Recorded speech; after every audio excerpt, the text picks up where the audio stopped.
Hi everyone, I'm Rob from the Geelong Jail Museum in Geelong, Victoria, Australia. And today I'm standing on the second level of our jail. And if you don't know much about us, we opened in 1853 and closed in 1991. We were the third jail to open in Victoria out of a set of 12. But today I want to talk to you more about executions and why they took place and why the people in Victoria were executed. You see, here in Victoria, we had 187 people executed, and 5 of those were women, for a number of different crimes. But to be executed in Australia, you would fall under a number of categories: burglary, sheep stealing, forgery, sexual assault, being legally at large or a convict on the run, murder and manslaughter.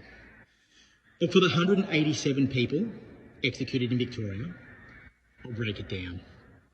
141 were for murder, 12 were for rape, 7 of them for children under the age of 11.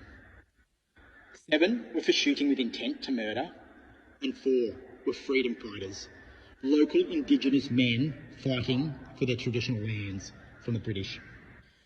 3, robbery of a gold escort on the way back to Melbourne. 3 for the attempted murder.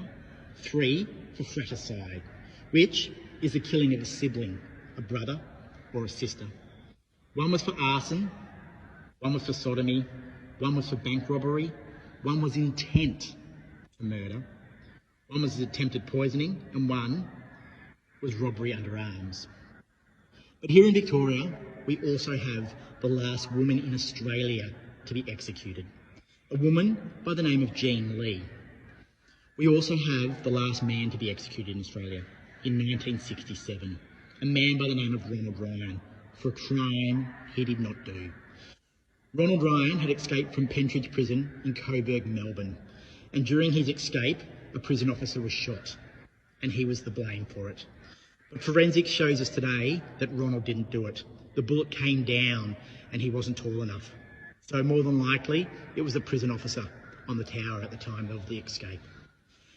Anyway, guys, I just wanted to share this amazing history with you because even though public executions are quite sad and sometimes people feel that justice needs to take place, but it's really interesting to understand why and how the executions would actually take place here in Victoria.